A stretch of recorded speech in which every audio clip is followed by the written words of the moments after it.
On this edition of Carolina Insider, virtual worlds but real life impacts. Find out how VR is being used at USC both inside the classroom and out. Aaliyah Boston. And it's goodbye USC and hello WNBA.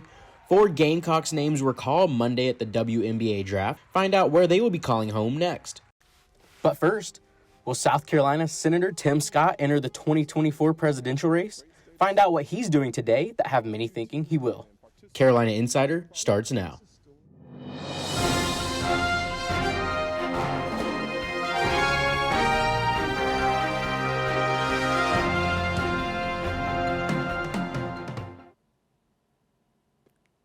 Hello, and thank you for joining us. I'm Harrison Crawford. Our top story today, Tim Scott is launching an exploratory committee hinting at a 2024 presidential run. The exploratory committee will raise money and conduct polls to see if Scott has support to join the race. Scott plans to visit early voting states, Iowa and New Hampshire, later this week.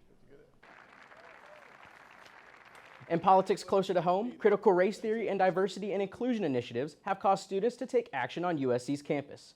Students recently marched from Davis Field to the steps of the State House to protest against a range of issues, including race-based violence, low student worker wages, repealing the Heritage Act, gentrification, and the treatment of student athletes with injuries.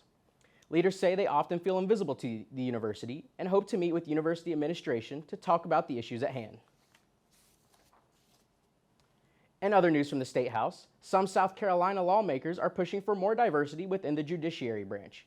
Here with that story in today's Pure Politics is Kelsey Price. Kelsey? That's right, Harrison. Representative Ivory Thigpen documented the demographics of judges in a recent report. Not surprisingly, she found the current judicial body is not representative of the South Carolina population. Out of 158 judges, women make up 1/3, while African Americans make up just 13%. Lawmakers are actively brainstorming ideas to make the branch more diverse. This comes after the state-mandated retirement of Justice Kay Hearn, the only woman on the Supreme Court bench. And then there's Chief Justice Donald Betty, the only black justice on the bench, who is also approaching retirement. Lawmakers want to be sure that diversity is factored in the selection process for future justices. Back to you, Harrison. Thanks, Kelsey. Finals are coming up, and if you need a place to relax, the Health Center has the cure. Virtual reality. Carolina Insider's Haley Bowick has the story. For some, campus can be a little overwhelming, but you might find peace at the Calm Oasis Room located in the Student Health Center. Here, Dr. Farron Stackhouse and her colleague host virtual reality meditation sessions. Every Tuesday and Wednesday, they invite students to try one of the 15 MetaQuest headsets with interactable digital environments.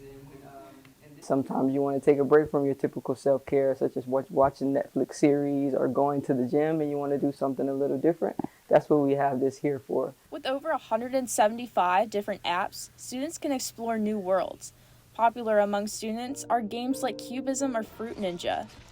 After a couple minutes of learning how to use it, I was floating through space on an app called Spacewalk.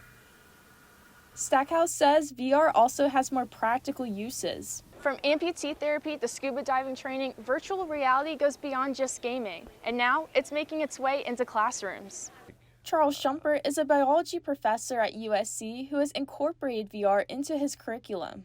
We're using it for kind of a virtual reality of the cell. It literally kind of walks you through like, well, here's a ribosome, here's some other fun organelles, and how everything's sort of working together. He found that VR not only engaged students, but also boosted test scores. Schumpert predicts that more classes will use the technology in the near future. But with a lack of student attendance, Stackhouse encourages students to learn more about VR. They're like, hey, what is VR? They're like, hey, come here, let me talk to you, let me show you. For Carolina Insider, I'm Haley Bowick. Finally today, 5 Gamecocks are headed to the big leagues following this week's WNBA draft. Aaliyah Boston, Letitia Amihir, and Zaya Cook were all first-round picks, with Boston being the second #1 overall pick in the program's history. Bree Beal and Victoria Saxton were selected 24th and 25th overall. Boston and Saxton will join forces in Indiana. Beal is joining the Minnesota Lynx, and Cook will join the Los Angeles Sparks. Amihir, however, is staying in the South with the Atlanta Dream. This will mark 18 Gamecocks that have been selected in the draft and 14 with Dawn Staley as head coach. That's it for this edition of Carolina Insider. a student production here in the Kennedy Greenhouse Studio in the School of Journalism and Mass Communications. Thank you for joining us. We'll see you back here Friday.